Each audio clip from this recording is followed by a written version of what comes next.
Hey children, we are in our lesson number 5, that is mass media and history.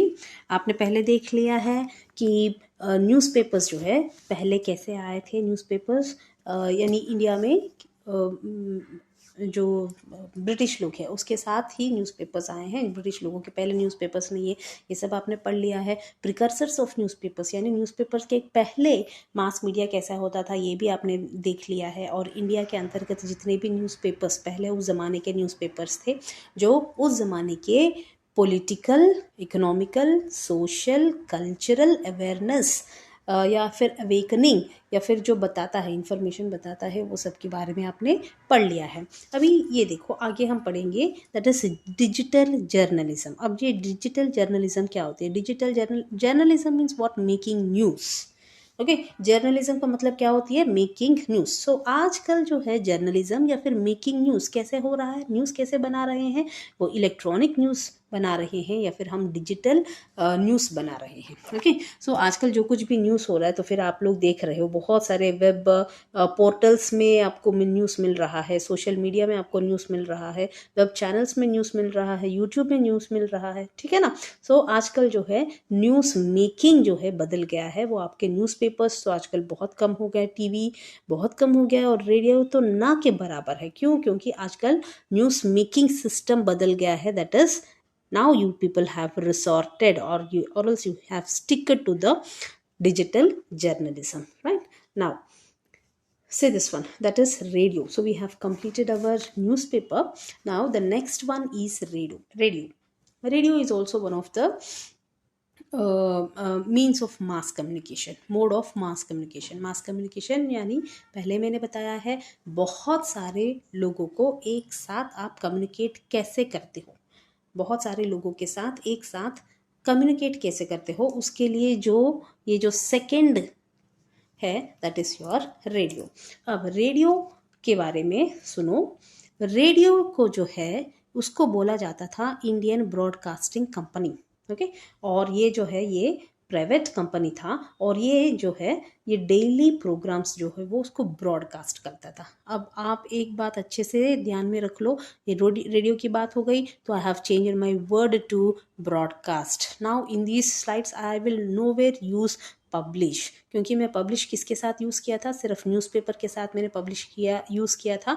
और radio जब आती है तो फिर मैं ब्रॉडकास्ट करके बोलूँगी, राइट? सो रेडियो का जो है एक कंपनी था, उसका नाम था इंडियन ब्रॉडकास्टिंग कंपनी, पुराना वाला कंपनी, राइट? और वो ब्रॉडकास्ट करता था डेली प्रोग्राम्स. उसके बाद कहानी सुनो आप लोग, ठीक है? उसके बाद ये जो ब्रिटिश गवर्नमेंट जो है ये आपका जो इंडियन ब्रॉडकास्टिंग कंपनी को ले लिया है, लेके उसका दूसरा नाम रख दिया है. क्या रख दिया है? Indian State Broadcasting services. Okay, British company ने इंडियन ब्रॉडकास्टिंग कंपनी को ले लिया और उसका नाम उसने रख दिया है इंडियन स्टेट ब्रॉडकास्टिंग सर्विसेज. उसके बाद 8 जनवरी को उसको फिर से रीनेम कर दिया है और उसका क्या नाम रखा है? All India radio, that is AIR करके उसको फिर से रीनेम कर दिया गया है. तो ये हो गया बेटा छोटा सा story of history of radio. Okay, तो उसका जो सबसे पहला जो कंपनी है उसको बोलते हैं Indian broadcasting company, that is IBC. उसके बाद ब्रिटिश लोगों ने उसको ले लिया है और उसका नाम क्या कर दिया? ISBS, that is Indian State Broadcasting Services, नाम बदल दिया. फिर उसके बाद फिर से 8 January in the year 1936, right? In the year 1936 8 January again it was renamed to All India Radio, right? Now अब ये क्या हो गया? एयर बदल गया. एयर यानी that is your radio, it has been renamed as All India Radio. उसके बाद after independence it has become the integral part of the ministry of information and broadcasting. आपको मालूम होना चाहिए इंडिपेंडेंस के बाद बहुत सारे मिनिस्ट्रीज या फिर बहुत सारे डिपार्टमेंट्स अपने बन गए हैं. जैसे होम मिनिस्ट्री हो गया, फाइनेंस मिनिस्ट्री हो गया, रेलवे मिनिस्ट्री हो गया, इरिगेशन मिनिस्ट्री हो गया, एजुकेशन मिनिस्ट्री हो गया. ये सब जो है मिनिस्ट्रीज बन गए हैं, डिपार्टमेंट्स बन गए हैं. फिर उसमें एक मिनिस्ट्री बन गया है ministry of information and broadcasting. So ये जो रेडियो जो आपका है AIR जो है वो किसके अंतर्गत आ गया है? Ministry of information and broadcasting के अंतर्गत आ गया है. कब? आफ्टर इंडिपेंडेंस, इंडिपेंडेंस के पहले ब्रिटिश लोगों ने ऐसे कुछ भी अपने को मिनिस्ट्रीज वगैरह नहीं दिए हैं। इंडिपेंडेंस आने के बाद, अपना होने के बाद इंडिया, अपन ने बहुत सारे ऐसे डिपार्टमेंट्स या फिर मिनिस्ट्रीज रखे हैं, और उस एक मिनिस्ट्री है ministry of information and broadcasting, उसके अंतर्गत आपका जो ऑल इंडिया रेडियो जो है वो आ गया है। ओके, फिर उसके बाद क्या हुआ, ये जो AIR उसको हमने फिर से रीनेम कर दिया है और रख दिया है आकाशवाणी।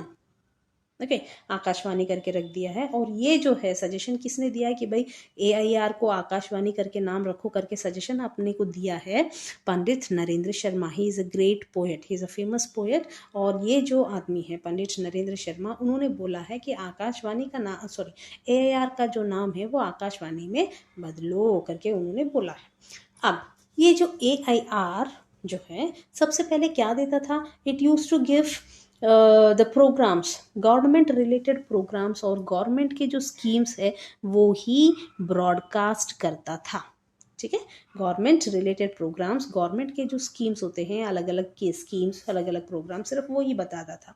लेकिन धीरे धीरे धीरे उसमें भी बहुत सारे चेंजेस आ गए हैं। आजकल वो क्या बोलने लगा है, it started broadcasting the entertainment programmes, it started broadcasting the awareness programmes and also literary programmes also it has started broadcasting. Okay, then special programmes, और भी स्पेशल प्रोग्राम्स, कुछ फार्मर्स लोगों के लिए, कुछ वर्कर्स लोगों के लिए, यूथ के लिए, वुमेन के लिए, ये सभी उसने अपने आप में बहुत बदलाव लेकर आया है। पहले वो क्या था, सिर्फ गवर्नमेंट के स्कीम्स, गवर्नमेंट के प्रोग्राम्स ही वो ब्रॉडकास्ट करता था। उसके बाद एंटरटेनमेंट, बहुत सारे गाने, हमेशा रेडियो ऑन करो तो गाने ही गाने आपको आते हैं, एंटरटेनमेंट ही एंटरटेनमेंट है।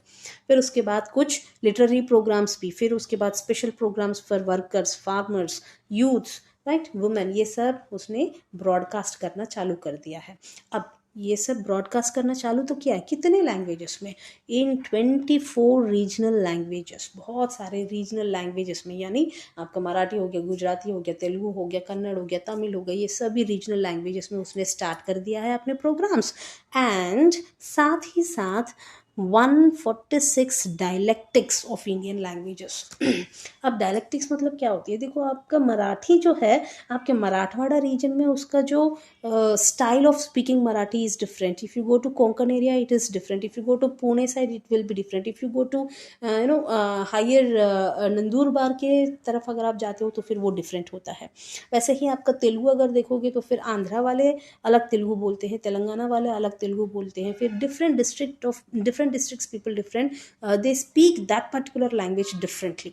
ओके, अगर आप आपके गोंडी भाषा देखोगे that is also a dialectics, यानी डायलेक्टिक्स आप ये बोल सकते हो the language which is spoken by a limited people, you are calling it as dialectics.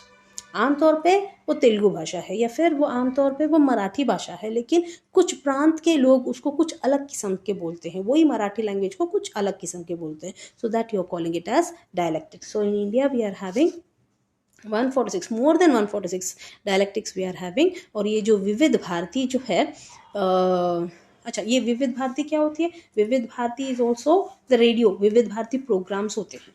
Okay, Akashvani में विविध भारती प्रोग्राम्स होते हैं, और ये जो विविध भारती प्रोग्राम है ये 24 languages, different languages and 146 dialectics में उसने अपना ब्रॉडकास्टिंग चालू कर दिया है। एंड आजकल जो है वो रेडियो मिर्ची, okay, this is also one channel, that is radio मिर्ची चैनल आजकल स्टार्ट हो गया है। और रेडियो मिर्ची में जो आपके मनपसंद के गाने हैं वो आप सुन सकते हो। So this is a story of radio. Okay, radio आपने पहले ये वाला स्लाइड देखो, एक कंपनी था that is IBC company, right? Then it is overtaken by the British people. It has been changed, the name has been changed to ISBS. Then afterwards again it has been renamed to AIR. AIR के बाद आपने ये सारा, पहले जो है वो सिर्फ गवर्नमेंट के स्कीम्स ही वो ब्रॉडकास्ट करता था, फिर उसके बाद बहुत सारे लैंग्वेजेस में बहुत सारे प्रोग्राम्स और बहुत सारे लोगों के लिए उसने ब्रॉडकास्ट करना चालू कर दिया है। और आजकल जो है वो रेडियो मिर्ची चैनल खोल दिया है, and it has started broadcasting its programs. Now come to this television. Television, ये टेलीविज़न का लोगो तो बहुत सारे बार आपने देखे होंगे। ये दूरदर्शन का लोगो है। दूरदर्शन यानी दूर से देखना है टेलीविज़न को, एटलीस्ट 6 फीट दूर होना है टेलीविज़न, नहीं तो फिर वो टेलीविज़न का जो स्क्रीन है अपने आँखों को वो बहुत नुकसान पहुँचा सकता है। Even this mobile also, but आजकल जो है कंडीशन ऐसा हो गया है कि हमें मोबाइल को ही देखना है, मोबाइल से ही पढ़ना है। चलो अभी हम अपने टेलीविज़न में चले जाते हैं। अब ये जो टेलीविज़न यानी वो दिल्ली दूरदर्शन जो है, it has been inaugurated by the first Indian president, that is Rajendra Prasad, doctor Rajendra Prasad. Doctor Rajendra Prasad ji ने इसका इनॉग्रेशन किया था, राइट, दिल्ली दूरदर्शन। उसके बाद मुंबई में भी दूरदर्शन सेंटर स्टार्ट हो गया है। वो कब स्टार्ट हो गया है? 1 मई को स्टार्ट हो गया है। 1972 1 मई को मुंबई में एक दूरदर्शन सेंटर स्टार्ट हो गया। पहले जो है दिल्ली दूरदर्शन सेंटर, और उसको किसने इनॉग्रेट किया है, स्टार्ट किसने किया है? डॉक्टर राजेंद्र प्रसाद जी ने स्टार्ट किया है। फिर उसके बाद दिस 1 मई को मुंबई दूरदर्शन सेंटर जो है स्टार्ट हो गया। ठीक, अब एक और इम्पॉर्टेंट डेट देखो, अगस्त 15 1982 तब इंट्रोड्यूस हुआ आपका टेलीविज़न। कौन सा टेलीविज़न? Colour television. उससे पहले इंडिया में कलर टेलीविजन्स बिल्कुल नहीं थे। उसके बाद धीरे धीरे in the year 1982 this colour television has been introduced in India. ठीक है, आप ये क्या पढ़ रहे हो? हिस्ट्री ऑफ टेलीविज़न पढ़ रहे हो। पहले टेलीविज़न कैसे आया, कहाँ पे स्टार्ट हुआ, फिर उसके बाद कहाँ पे स्टार्ट हुआ, फिर उसके बाद उसके फीचर्स क्या बदल गए हैं। वैसे ही आपने हिस्ट्री ऑफ न्यूज़पेपर पढ़ा था, हिस्ट्री ऑफ रेडियो पढ़ा था, और अभी आप हिस्ट्री ऑफ टेलीविज़न पढ़ रहे हो। फिर उसके बाद 1991 में इंडियन गवर्नमेंट ने परमिशन दिया है नेशनल एंड इंटरनेशनल चैनल्स को टेलीकास्ट करने के लिए। मैंने पहले बताया है, अभी मैं वर्ड यूज़ करूँगी टेलीकास्ट। क्यों? क्योंकि मैं अभी टेलीविज़न के बारे में बता रही हूँ, तो फिर television programmes, news making of television, you call it as telecast. Okay, then so उससे पहले यानी 1991 के पहले आपको सिर्फ डीडी चैनल ही होता था, दिल्ली दूरदर्शन ही होता था, दूरदर्शन चैनल्स ही होते थे। 1991 के बाद इंडियन गवर्नमेंट ने परमिशन दे दिया है फॉर ऑल प्राइवेट चैनल्स भी। बहुत सारे प्राइवेट चैनल्स आप लोग रख सकते हो, नेशनल के और इंटरनेशनल के भी, ऐसे उसने परमिशन दे दिया है, right. Then see the next slide. अब ये हमने पढ़ा है, पेपर के बारे में हमने पढ़ा है, हमने पढ़ा है रेडियो के बारे में, हमने पढ़ा है टीवी के बारे में पढ़ा है। बहुत अच्छी बात है, ये सब हमने बोल दिया है कि these are the modes of mass media और the means of mass media. Mass media, इनके ज़रिए मास मीडिया होता है करके हमने पढ़ा है।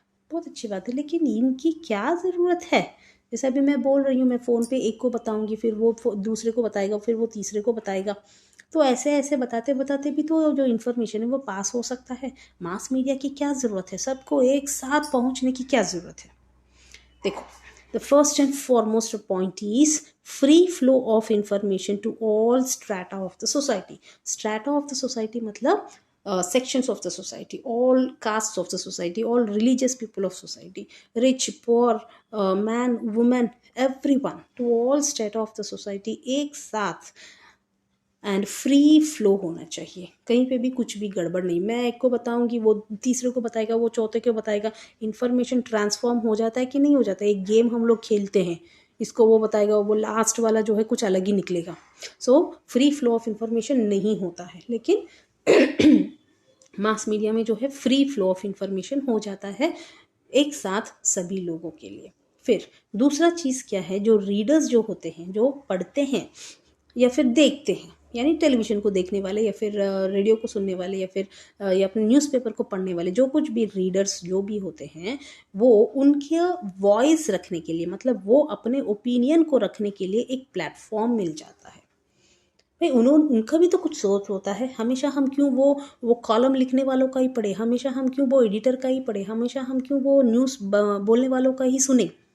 हमारा भी कुछ ओपिनियन होता है, हमारा भी कुछ थिंकिंग्स होते हैं, हमारा भी कुछ आइडियाज़ होते हैं, तो हम उसको लोगों के सामने कहाँ कैसे रखेंगे? सो एक अच्छा प्लेटफॉर्म मिल जाता है आपको ये मास मीडिया, अपने वॉइस को, अपने ओपिनियन को लोगों के सामने रखने का। देखो एक एग्जांपल मैं बताती हूँ, जैसे बहुत सारे ऐसे क्वेश्चंस होते हैं, मतलब अगर यस है तो इस नंबर पर SMS करो, अगर नो है तो इस नंबर पर SMS करो। तो इसका मतलब क्या है, अगर आप यस बोल रहे हो, आप नो बोल रहे हो, यानी वो आप अपना ओपिनियन लोगों के सामने रख रहे हो। ओके, सो उसके लिए आपकी जो मास मीडिया के जो ये तीन, that is paper, TV, radio और आजकल का जो internet, so everything is very useful to put up your voice before the public. Ab, when you are putting your voice before the public, when all the people are putting their voice before the public, then the democracy will become very stronger. Democracy का मतलब क्या है? It is a form of government where every people, every citizen put up his opinion before each other, एक दूसरे के सामने वो अपना जो ओपिनियन है, जो आइडियाज है, वो पुट कर रहे हैं, बता रहे हैं, then that is your democracy. So आप अपने आइडियाज़ को पुट ऑन कर रहे हो, लोगों के सामने लेकर आ रहे हो, then it is, that is your democracy will become more and more stronger. So mass media से ये तीन है, that is free flow of information to all strata, then the readers can they can put up their opinion, then the democracy will become more stronger. Now यहाँ पर एक example लिया है television. ये जो टेलीविज़न है, this is audio visual medium, यानी क्या होती है, आप सुन भी सकते हो और आप एक देख भी सकते हो। एंड दिस टेलीविज़न, ये जो न्यूज़पेपर और रेडियो का जो लिमिटेशंस है, लिमिटेशंस का मतलब क्या है, ये न्यूज़पेपर में आप क्या कर सकते हो, सिर्फ सुन सकते हो, देख सकते हो क्या, नहीं देख सकते हो। और sorry, this is in radio, radio में आप सिर्फ सुन सकते हो, देख नहीं सकते हो।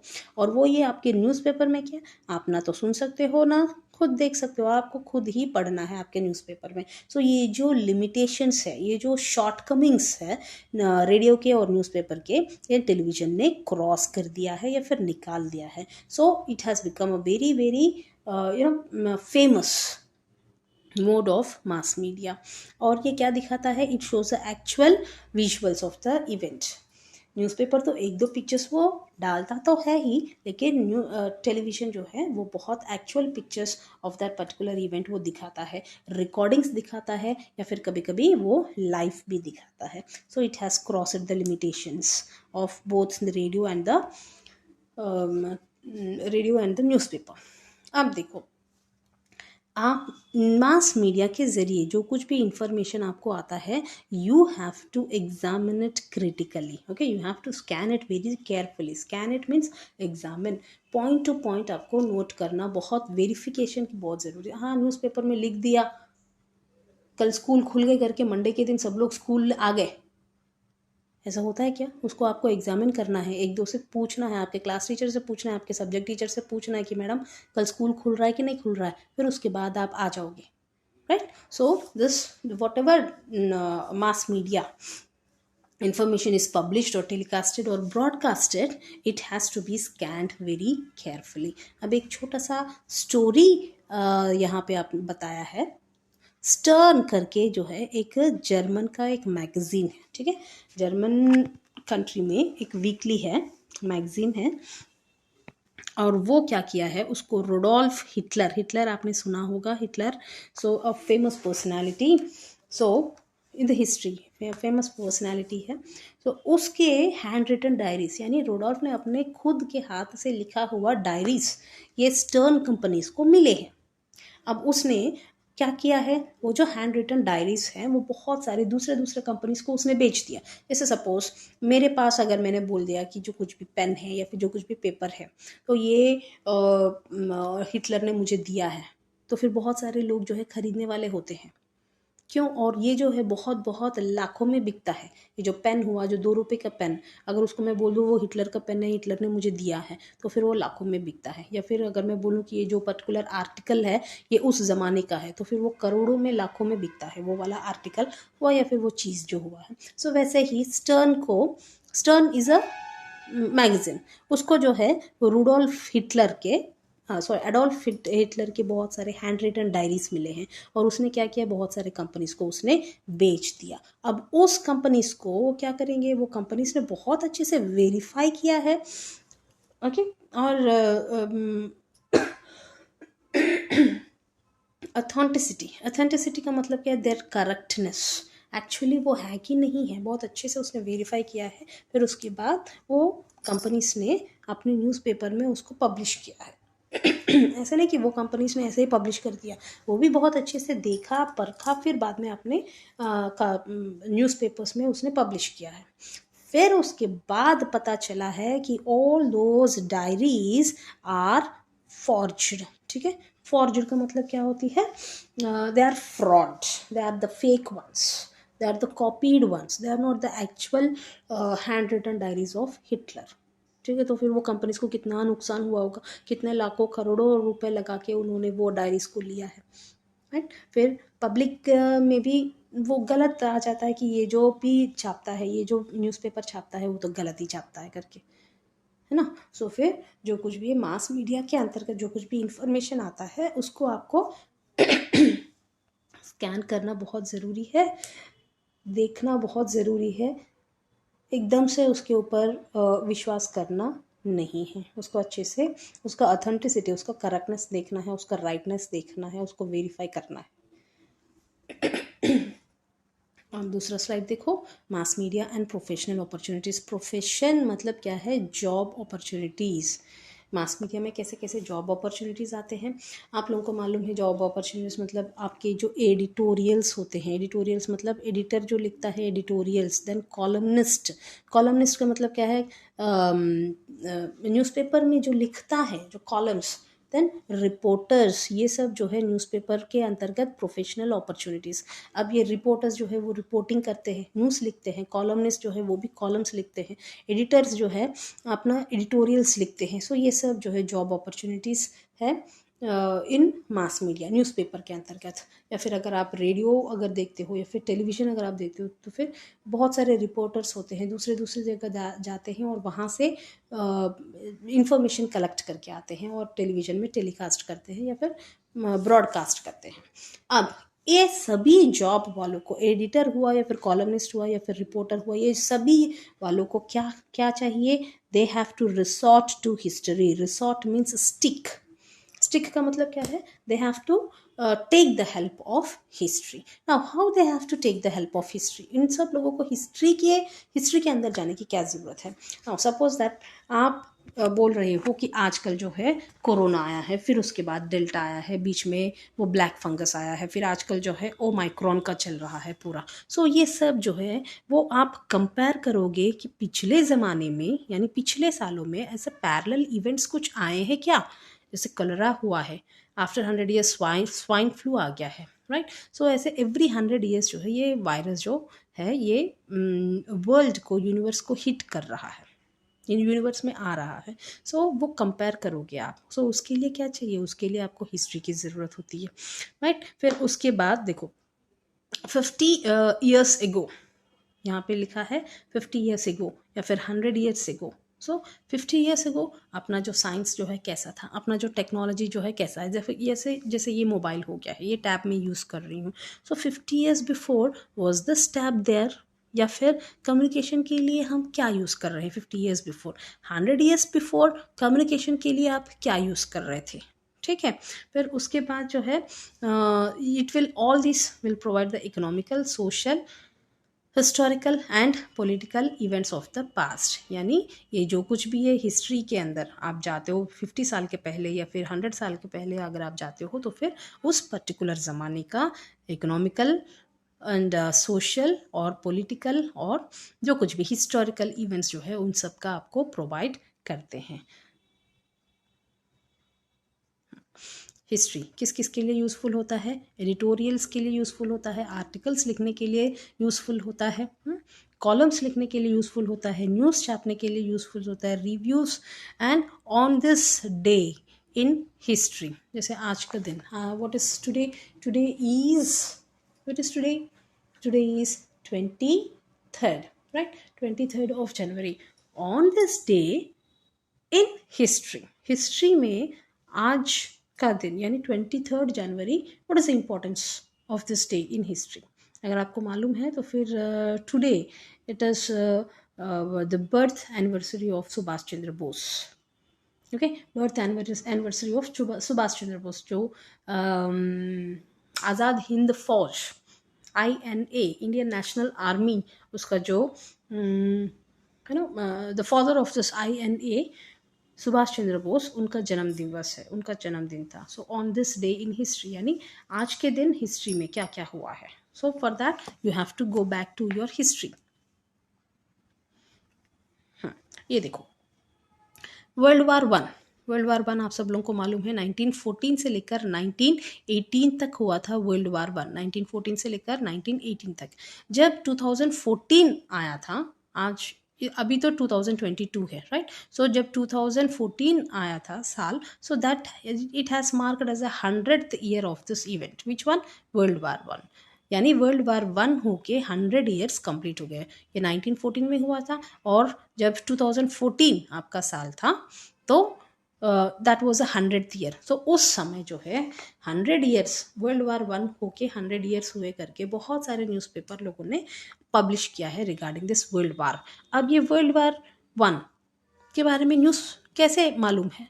So they went back to the history. They have used the resources which will give the information regarding World War One. फिर they have published or telecast. बहुत सारे प्रोग्राम्स भी आते हैं, जो भी गांधी जी के बर्थडे पर हुआ, या फिर जवाहरलाल नेहरू जी के बर्थडे पर हुआ, या फिर आपके इंडिपेंडेंस डे पर, अभी आने वाला आपका रिपब्लिक डे 2 दिन के बाद अगर आप देखोगे तो फिर पूरे न्यूज़ चैनल्स में बहुत सारे ऐसे प्रोग्राम्स होते हैं कि रिपब्लिक डे ऐसे मनाया जाता है. मतलब उस समय जो है ऐसे इन लोगों ने जो अपने political situations of India at that particular time, so many programmes will be telecasted.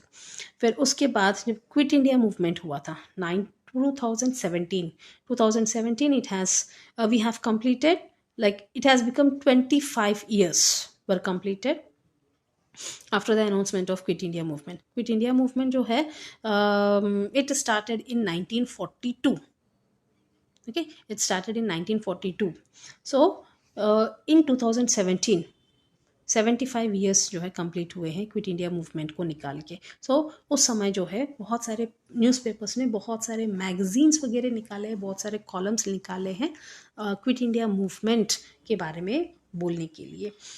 क्योंकि देखो 75 ईयर्स हो गए हैं. सो आजकल जो है, जो लिटरेट पीपल है, जो थोड़े बहुत पढ़े लिखे हैं, उनको ही मालूम है क्विट इंडिया मूवमेंट क्या होती है. और वो लोग भी बहुत कम बोल पाते हैं क्विट इंडिया मूवमेंट के बारे में हो, या फिर आपके जो कुछ भी what ever that non cooperation movement, या फिर वर्ल्ड वार वन हुआ, या फिर वर्ल्ड वार टू हुआ. बहुत कम लोग ही बहुत कम बोल पाते हैं. तो उस समय जो है, सो ये सब टेलीकास्ट होता है या फिर पब्लिश किया जाता है ऑन सम अकेशंस. कुछ अकेशंस पर ये पब्लिश किया जाता है, तो फिर अपना रिव्यू हो जाता है, अपने को फिर से एडिशनल इंफॉर्मेशन मिल जाता है, राइट. फिर उसके बाद to commemorate the occasion one needs to review the history. Commemorate means याद. एक कुछ भी ओकेशन हुआ, कुछ इवेंट हुआ है, उसको याद करने के लिए आपको क्या करना चाहिए? उस दिन ऐसा हुआ था, उस समय अपना सिचुएशन, इंडिया का सिचुएशन ऐसा था, उस दिन ये आदमी ऐसा था करके रिव्यू करना पड़ता है, हिस्ट्री में जाना पड़ता है, और फिर उसमें से इंफॉर्मेशन निकाल के प्रोग्राम बना के आपको दिखाना पड़ता है. तो इसीलिए जो एडिटर्स हुए हैं या फिर जो भी रिपोर्टर्स हुए हैं, उसको हिस्ट्री बहुत ज़रूरत है, right. Then what happens in history on this day? What happened in history on this day? And बहुत सारे ऐसे नॉलेज के लिए आपको हिस्ट्री की बहुत ज़रूरत होती है. देन आकाशवाणी, ये जो अभी आपने स्लाइड देखा है, ये स्लाइड जो है न्यूज़पेपर के बारे में. अब आकाशवाणी यानी रेडियो के लिए कैसे हिस्ट्री की बहुत ज़रूरत होती है. रेडियो ने जो है बहुत सारे स्पीचेस जो अपने प्राइम मिनिस्टर्स देते हैं on August 15 from red fort से लेकर रेड फोर्ट पर प्राइम मिनिस्टर्स जो है every year that particular prime minister ही डिलीवर्स हिज स्पीच. सो वो पूरे स्पीचेस जो है उसने रिकॉर्डिंग करके रखा है. किसने रिकॉर्डिंग करका है? रेडियो ने रिकॉर्डिंग करका है. ओके और फिर उसके बाद जो है इट इनवाइट्स द हिस्टोरियंस. बहुत सारे हिस्टोरियंस को वो इनवाइट करता है स्पेशल ओकेशंस के ऊपर, यानी जैसे बर्थ एनिवर्सरी, बाबा साहब अम्बेडकर का बर्थ एनिवर्सरी हो, या फिर बाबा साहब अम्बेडकर का डेथ एनिवर्सरी हो, या फिर आज जो है मैंने बोला है कि सुभाष चंद्र बोस जी का बर्थ एनिवर्सरी है. तो फिर ऐसे बहुत ऐसे हिस्टोरियंस को बुलाता है और वो पूछता है कि भाई ये जो पर्टिकुलर पर्सनालिटी है उनका स्थिति कैसा है, उन्होंने कैसे स्टडीज़ किया है, वो कहाँ गए थे अपने स्टडीज़ को परस्यू करने के लिए, उसके बाद उन्होंने पॉलिटिक्स में कैसे आए हैं उनका क्या योगदान रहा, इंडियन पॉलिटिक्स में उनका क्या योगदान रहा। अगर वो साइंस से रिलेटेड है तो फिर वो उसने साइंस में कैसे कैसे डिस्कवर किया है, टेक्नोलॉजी में कैसे कैसे डिस्कवर किया है, कैसे कैसे इन्वेंशंस किया है, ये सभी क्वेश्चंस वो पूछता है। अब पूछने वालों को भी मालूम होना चाहिए कैसे कैसे क्वेश्चंस पूछना है करके, है ना। सो ये सभी के लिए जो जो प्रोग्राम जो कंडक्ट करता है उसको हिस्ट्री की बहुत ज़रूरत होती है। फिर नेशनल लीडर्स जो है, नेशनल लीडर्स के ऊपर उसके लेक्चर्स वगैरह वो भी आकाशवाणी प्रिजर्व करके रखता है। देन जैसे आपका on this day in history newspaper में आपने देखा on this day in history, वैसे ही आकाशवाणी भी एक प्रोग्राम ब्रॉडकास्ट करता है on this day in history, आज के दिन हिस्ट्री में क्या महत्व है करके। नाउ से दिस टेलीविजन आपने पहले ही देख लिया है, that is it is audio and also visual medium. Audio भी है और विजुअल भी है, आप सुन भी सकते हो और आप देख भी सकते हो फ्रॉम दिस टेलीविजन। तो ये टेलीविजन में क्या है, बहुत सारे माइथोलॉजिकल और हिस्टोरिकल सीरियल्स टेलीकास्ट होते हैं। जैसे ये रामायण हो गया, महाभारत हो गया, भारत एक खोज करके एक आया था। देन राजा छत्रपति शिवाजी महाराज के लाइफ स्टोरी बताते हुए कुछ सीरियल्स। सो ये सभी सीरियल्स जो है आप देख भी सकते हो, सुन भी सकते हो, और ये टेलीकास्ट करता है। तो इससे क्या पता चलता है, उस समय जब ये राम जी थे या फिर जब ये महाभारत हुआ था तो फिर वो उस पर्टिकुलर एनवायरनमेंट कैसा है। अगर वो रामायण निकालता है तो फिर आजकल का जो ड्रेसिंग स्टाइल है वो ड्रेसिंग स्टाइल तो नहीं होगा ना। वो पर्टिकुलर राम जी का जो ड्रेसिंग स्टाइल है, सीता देवी का जो ड्रेसिंग स्टाइल है, या जो वो रावण जी का जो ड्रेसिंग स्टाइल है, उसी में वो सीरियल बताते हैं। फिर उस समय का आउटफिट्स या फिर ड्रेसिंग स्टाइल, उस समय का वेपन्स, उस समय तो AK-47 तो नहीं होगा, उस समय तो एटम बॉम्ब तो नहीं होगा, उस समय तो देखो आप यहाँ पे देख रहे हो कि वो अपना जो बो एंड एरो जो है उसी से जो कुछ भी युद्ध करना है वो करते थे। गधा वगैरह रहते थे एंड जो भाला वगैरह रहते थे, तो वो वेपन्स हमको पता चलता है। आपने बाहुबली में देखा तो फिर उसने बहुत सारा टेक्नोलॉजी निकाला है वेपन्स को बनाने के लिए। फिर लाइफस्टाइल, उस पर्टिकुलर एरिया के अंतर्गत लाइफस्टाइल क्या होती है वो भी, एंड ऑल्सो द लिंग्वियल एक्सप्रेशंस, भाषा क्या यूज़ करते हैं वो भी हमको पता चलता है ये पूरे सीरियल्स से, मैथोलॉजी एंड ऑल्सो हिस्टोरिकल। अच्छा, अब मुझे ये बताओ इससे आपको क्या मिलता है, जॉब क्या मिलता है। अब आपको निकालना है रामायण। अब रामायण जब अगर आपको निकालना है तो फिर आपको पढ़ना पड़ेगा सबसे पहले राम जी कैसे थे, सीता जी कैसे थे, और उसका एनवायरनमेंट कैसा है, क्या लैंग्वेज यूज़ करना है, कैसे कैसे ड्रेसिंग स्टाइल होना चाहिए, कैसे कैसे वेपन्स होनी चाहिए। ओके। अब छत्रपति शिवाजी महाराज के बारे में आप अगर सीरियल निकालना चाहते हो तो फिर मराठी ड्रेसिंग स्टाइल होनी चाहिए, है ना। वेशभूषा जो है, ज्वेलरी से लेकर आपका जो साड़ी का पहनावा जो लेकर जो आपका जो टर्बन जो बोलते हैं, टर्बन यानी उस सर के ऊपर जो टोपी वगैरह जो पहनते हैं, वो स्टाइल से लेकर सब कुछ बदलाव आनी चाहिए रामायण में। और शिव छत्रपति के ऊपर अगर सीरियल निकाल रहे हो तो फिर, है ना। सो ये सभी स्टडी करना पड़ेगा। फिर उसके बाद इनमें जो कोई भी एक्टर्स एक्ट करते हैं उनके लिए उनको जॉब अपॉर्चुनिटी से म्यूज़िक देते हैं, डायलॉग्स देते हैं, है ना। और ये सभी ये मेकअप आर्टिस्ट, ये सभी इन सभी लोगों को क्या मिलेगा, अपॉर्चुनिटीज़ मिलेंगे, जॉब अपॉर्चुनिटीज़ मिलेंगे, राइट। फिर उसके बाद आपके सिर्फ माइथोलॉजी और हिस्टोरिकल सीरियल्स ही नहीं, आपको हिस्टोरिकल एंड जोग्राफिकल चैनल्स भी आपको मिलेंगे। जैसे ये हो गया आपके डिस्कवरी चैनल, हो गया आपका ये नेशनल ज्योग्राफी चैनल, ये हिस्ट्री चैनल हो गया। इनसे क्या कर सकते हो आप, you can see the wonders bye sitting at home itself. पूरे दुनिया के हिस्ट्री आप देख सकते हो, पूरे दुनिया के आप ज्योग्राफी देख सकते हो, ये सभी ये तीनों चैनल्स के ज़रिए sitting at your home. Not only India, other international history also you can see, international geography also you can see। उससे क्या होता है मैन एंड वुमेन उसमें एक्ट करते हैं, स्पोर्ट्समैन एक्ट करते हैं, है ना, आर्मी चीफ्स, ये सब बहुत सारे लोग एक्ट करते हैं आपके लिए। एंशिएंट मॉन्यूमेंट्स, फोर्ट्स, ये सब आप देख सकते हो। Histories and culinary arts.